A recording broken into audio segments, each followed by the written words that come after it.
Hello students, welcome to your channel English with Arijit sir.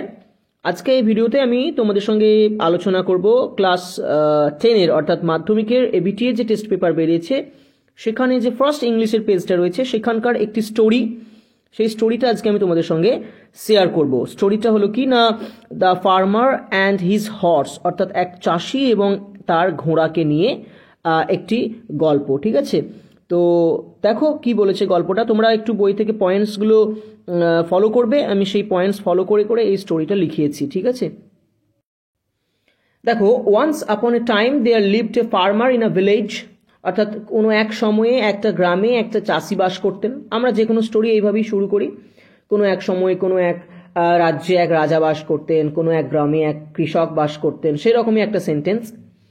He use to go to the market on horseback every day to sell his crops. তিনি প্রত্যেক দিন ঘোড়ার পিঠে চড়ে তার যে ফসল বা শস্য সেগুলো বাজারে বিক্রি করতে যেতেন। এই সেন্টেন্সটা কিন্তু আমরা নিজেদের থেকে অ্যাড করেছি, এটা পয়েন্টসের মধ্যে দেওয়া নেই, কারণ যেহেতু দেখো একটা 10 মার্কসের স্টোরি লিখতে হবে, সব পয়েন্টসগুলো শুধু ফলো করে লিখলে কিন্তু অনেকটা সাইজে ছোট হয়ে যাবে, অনেকটা সেন্টেন্স কম হয়ে যাবে। সেই জন্য নিজেদের থেকে দু একটা সেন্টেন্স অ্যাড করার চেষ্টা করেছি আমরা। নেক্সট সেন্টেন্স দেখো, one day he was returning home in a stormy night. একদিন সে এক ঝড়জলে রাত্রিবেলা বাড়ি ফিরছিল। The farmer was not able to see anything as it was very dark. যেহেতু চারিদিক ছিল খুবই অন্ধকার, সেই কৃষক কিন্তু কোনো কিছুই পরিষ্কার করে দেখতে পাচ্ছিলেন না। Suddenly, হঠাৎ করে, the horse refused to move. ঘোড়াটা কিন্তু আর এগোতে চাইল না, থেমে গেল। The farmer could not understand why the horse stopped moving. Farmer বুঝতে পারলো না বা কৃষকটা বুঝতে পারলো না যে কেন ঘোড়াটা আর এগোচ্ছে না, থেমে গেছে। Then the farmer got angry. তারপর কৃষকটি রেগে গেলেন and started whipping the horse mercilessly. এবং ঘোড়াটিকে নিষ্ঠুরভাবে বা ক্ষমাহীনভাবে মারতে থাকলেন চাবুক দিয়ে বা লাঠি দিয়ে। But still, কিন্তু তা সত্ত্বেও, the horse refused to move. ঘোড়াটা কিন্তু এগোতে চাইল না, যেতে চাইল না। It was standing in the same position where it stopped. এখানে ইট বলতে ঘোড়াটাকে বোঝানো হচ্ছে যে ঘোড়াটা যেখানে থেমেছিল বা দাঁড়িয়ে গেছিল সেই একই জায়গায় দাঁড়িয়ে রইল। After some hours, কিছু ঘন্টা পর, dawn broke, ভোর হয়েছিল, and the farmer was shocked seeing what was in front of him.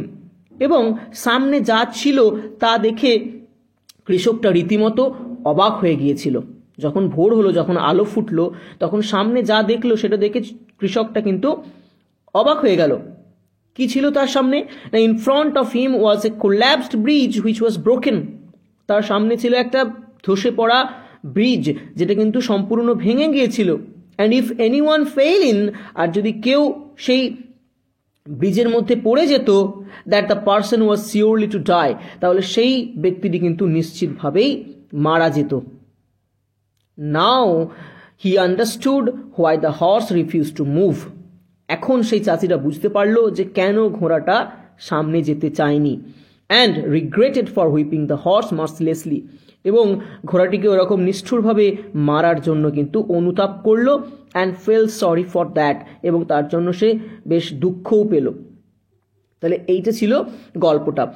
ঠিক আছে, তো এই গল্পটা যদি একটা মোরাল আমরা লিখতে চাই, তাহলে মোরালটা তোমরা এরকম লিখতে পারো যে থিঙ্ক বিফোর ইউ অ্যাক্ট।